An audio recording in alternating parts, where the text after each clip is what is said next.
beautiful people? My name is Alexis Kimberly. Welcome back to my channel. In today's video, I want to talk about the highly controversial issues surrounding the DevaCurl product line. I want to flesh out everything that's been going on, give you guys my thoughts on what's happening, and just leave you guys with some takeaways, some things that as consumers we can do to better protect ourselves so that things like this don't happen to us. I feel for so many of these women who have been impacted, and I just think that it's really important to educate you guys on things that are happening within the hair community.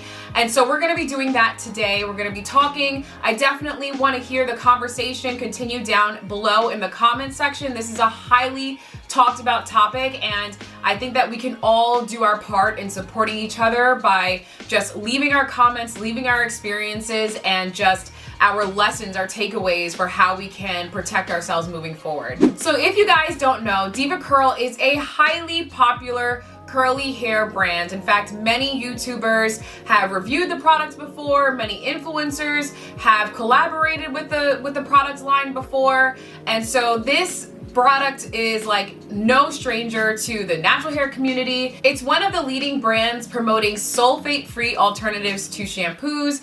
In fact, they have a no-poo product line that is designated solely to cleansing the hair without shampoos and detergents that tend to strip your hair. So this brand has been on the market for years and years and years. Well, recently there's been a slew of women who have come forward and share their stories about this hair care brand causing all kinds of irreversible damage to their hair loss, like clumps of hair coming out of people's heads, extreme dandruff, extreme shedding, inflammation and irritation to the scalp, breakage, balding, I mean, really, you name it.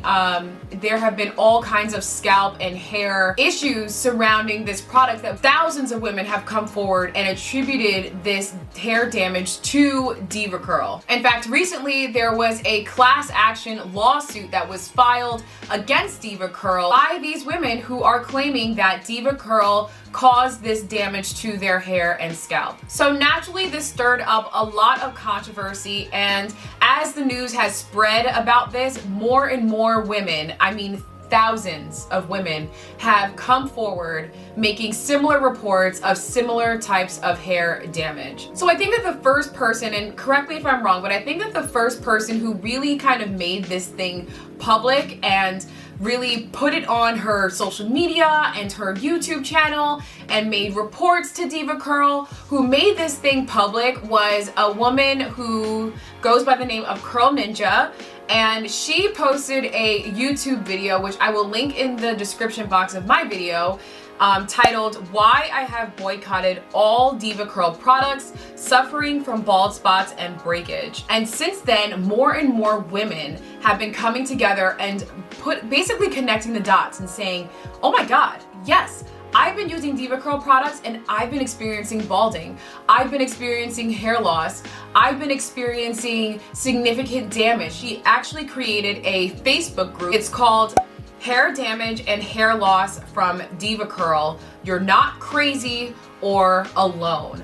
And I think, guys, as of yesterday, I checked the group yesterday, they have 43,000 members. Thousands of women have joined this group in support of one another and in recognition that something is not right with this product. Another popular, super popular hair care influencer, Ayesha Malik, she came forward also on her YouTube channel within the last week or two and really just fleshed out her experience. And the thing that's interesting and unique about her is that she had worked with DevaCurl, I think 3 times in the past, but because she loved the product so much, she exclusively used DevaCurl products because she just loved it that much, and she saw amazing results in her hair, and she's like, this is it for me. This is what I want to use because my hair responds so well to it. I don't need anything else. She says that she used DevaCurl for the last 6 years,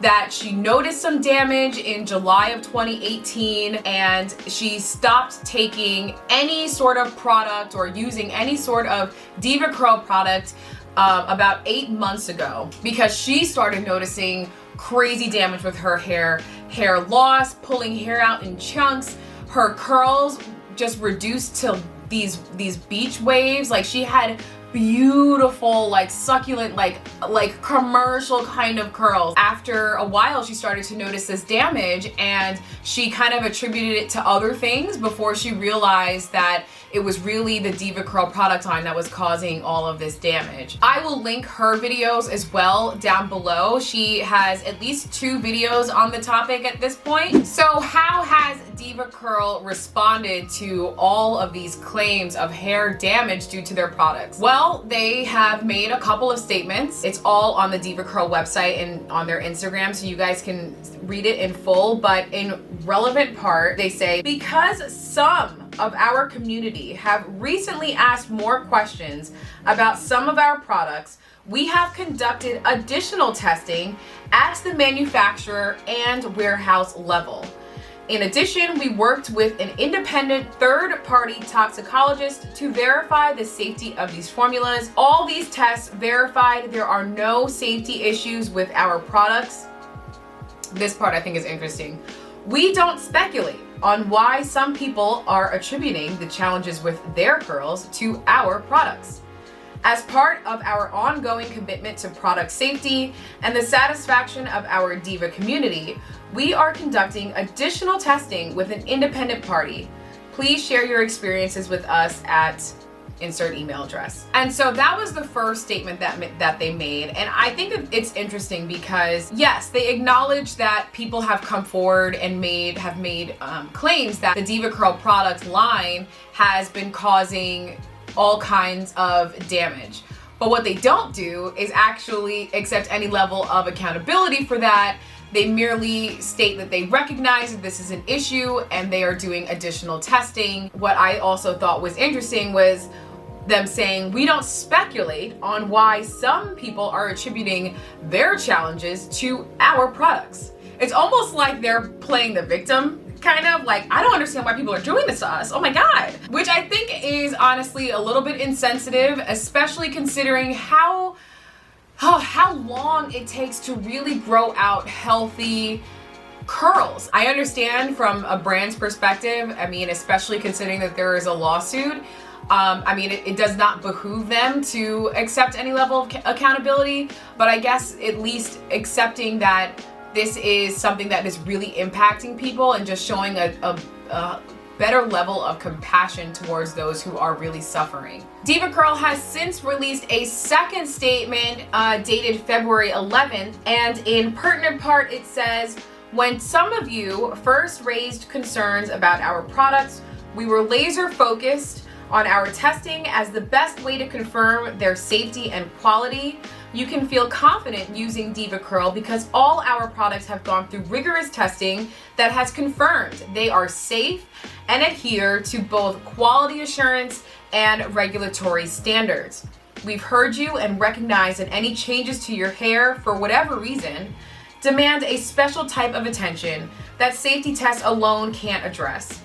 That's why we're partnering with medical professionals, dermatologists, industry experts, professional stylists, and members of our curl community to better address your needs and concerns. So, you know what? I appreciated that second statement because it at least acknowledged that this is beyond just meeting industry standards. You know, obviously they have to test their products to comply with regulatory demands, but this is obviously something that is impacting people on a very, very devastating level. And so I'm glad that they at least came out with this second statement to say, you know what, we're seeking expert advice on this because this is beyond just a mere patch test. This is really us requiring us to do a deeper dive and speak with industry experts, dermatologists, doctors, medical professionals to get involved to really see what's going on here. So I appreciated that second statement. They really needed to express a level of compassion for what people are going through. And so as far as I know, DevaCurl has maintained that their products are safe, that they are perfectly good for you guys to continue to buy. There have been no hints of any sort of recall happening. In fact, on their website, they have said no, they are not considering recalling their products because they stand by their products and their safety. And so they are continuing to run tests, but as far as they have at least put out so far, their products are safe for use, and they're continuing to advertise and promote their products, and hoping that you guys continue to buy. So I think that the big question here that everyone wants to know is, how could such a big company let this happen? And like, why? Like, what's the cause of all of this? What is going on? And there are a number of theories as to why this is happening, what's going on here.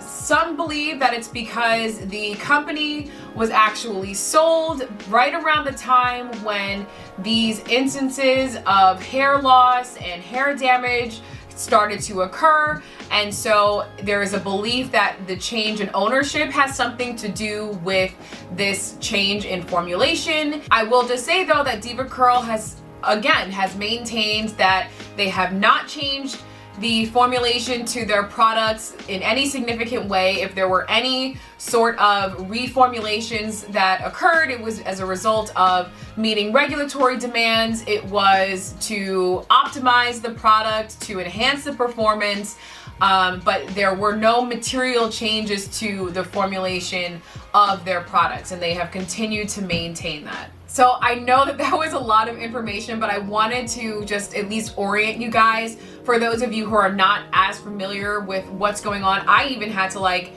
be like, wait, okay, I'm hearing like rumors and whispers about this thing, but like I need to know more. It's guys, it is so sad. It's devastating. I mean, if you just take a few minutes to listen to these women's stories, it is heartbreaking what these people are going through. I mean, think about you on your own hair journey and all of the work and time that you put into achieving healthy hair, keeping your hair moisturized, doing the things that you need to do in order to optimize the health of your hair. Think about like that just literally just going down the drain in an instant because of a product that you truly believed was doing good things for your hair. And DevaCurl is not an inexpensive brand. It is actually known to be a luxury brand that is very expensive, that people really save their coins to buy because the product is known to be that good and luxurious. And to discover that your hair was actually, literally ruining your hair is incredibly frustrating. It's incredibly disheartening. I feel for these women. I do want to step back though and just look at this objectively, because the lawyer in me is just naturally inclined to look at both sides and kind of evaluate a situation for what it is and from an objective bird's eye view. And so I have some thoughts and feelings on both sides. There is no doubt that these women have come forward for a reason. I do not think for 1 second that all of these instances of women experiencing very similar types of hair loss and hair damage, that's all coincidence. There's absolutely no way. There's just too many women who have come forward. There's just too much of a correlation between these women and their stories that it can't be just a coincidence. There's gotta be something, some underlying commonality here. However, I do understand that there are any number of things that could have caused this damage, and there could be any number of common denominators between these women, albeit thousands of women, that could be something completely independent of DevaCurl. There are so many tests that need to be done. There are so many studies that need to be done on the women who have been impacted in this way to see if there's any other commonality here besides the fact that these women have used DevaCurl. This whole thing to me is actually very reminiscent of the lawsuit against Wen Hair Care. And I actually didn't even know about this lawsuit until a subscriber actually informed me when I published a video when I was talking about Wen, that they were the subject of a class action lawsuit. Back in 2015, they were sued by 200 plus women who came forward reporting hair loss, very similar things that you were seeing here. Hair loss, scalp irritation, balding, things of that sort. And ultimately that lawsuit was settled for, I believe, $26 million. And even still, after that lawsuit had concluded, there really was no conclusive evidence to show what was actually the cause of all of this hair damage. It's interesting because, like, from somebody who's actually like one of those, because I never actually really used DevaCurl, but like for me, I used during the time of this lawsuit, before, during, and after. And I have experienced nothing but great things with Wen Hair Care and their cleansing conditioner and things like that. And so I'm like, like, why is it impacting this group of women this way, but like I did not experience any negative or adverse reaction of any sort from this product at all. So it just gets you thinking, you know, it just kind of makes you feel like, like what's going on here? Like what is it? And there's a theory out there with the DevaCurl no poo line, that the no poo line, because it's not a shampoo, there's literally no shampoo, that's what it means, it's no poo, that it's all kind of like conditioning treatments that are still meant to cleanse, but you know, do not contain any sorts of sulfates, detergents of any sort that you know, kind of assist in removing the product buildup. Because there aren't those ingredients in the no poo line, people are saying that you know, it's because people are not cleansing their hair properly. I don't know. So I think that this is a great moment of reflection for us. What can we do as consumers to protect ourselves from instances like this, that these thousands of women are going through? And I think, as like a preliminary matter, there's not a whole lot that you can do. In truth, these women, a lot of these women were doing everything right. I mean, they found a product that they fell in love with, that their hair responded well to, and they continued to use it because they believed that it was the thing that was growing out their hair. And it was only but for a really unfortunate circumstance that their hard work went down the drain. So I recognize that. But there are some things that we can do still to protect ourselves and try you know, to the best of our ability to prevent these things from happening to us. So the first thing I would say is to diversify your products. A lot of the women who came forward, I think the majority of the women who came forward, stated that they, during the period of time that they noticed damage to their hair, they were using the DevaCurl products line exclusively, meaning that there were no other products, no other brands they were using, nothing. It was DevaCurl from start to finish. And I think that the problem with that is that when you put all of your eggs in one basket, you really rest on trust and faith that this product is going to continue to perform the way that you have experienced in the past. You're running the risk that your hair will be impacted by some sort of reformulation. Sometimes these products don't even tell you that the products have been reformulated. They'll just update the ingredients list without actually providing notice that these formulations have changed. That potentially can get you into trouble where you have, you know, any sort of change in the product or the brand or the management or the ownership. I really would say also, and this is something that I was not like a huge proponent of before, but considering what's going on, I'm becoming more aware of it, and that is reading your ingredients and really understanding what they are, what they do to your hair. I know that my other products that work well with my hair also have this ingredient in it, and my hair responds well to it. So I feel safe including that in my hair regimen.